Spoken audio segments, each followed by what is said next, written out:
Сүлейменнің әскерінің келе жатқанын естіген бір құмырсқа өзінің қауымын ескерте бастайды. Үйлеріңе тығылыңдар, үйлеріңе кіріп үлгеріңдер.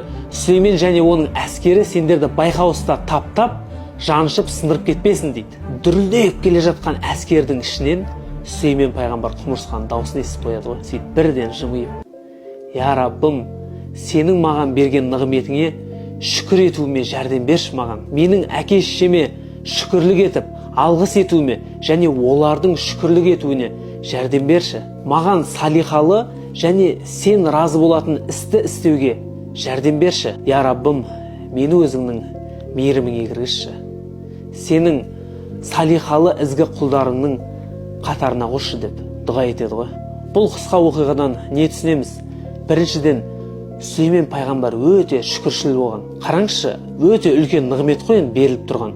Соған масаттанып, бір мақтанып қалмай, енді осындай да қасиетіміз бар деп Аллаға бірден шүкіршілік етіп тұр да. Бізге де Алла қаншама нығмет берді. Я Раббым, көзім көреді. Я Раббым, тілім дәм сезеді. Я Раббым, мұрным иіс сезіп тұр. Мыңда бір рахмет, Я Раббым. Және Сүлеймен пайғамбар жай ғана шүкіршілік етіп тұрған жоқ.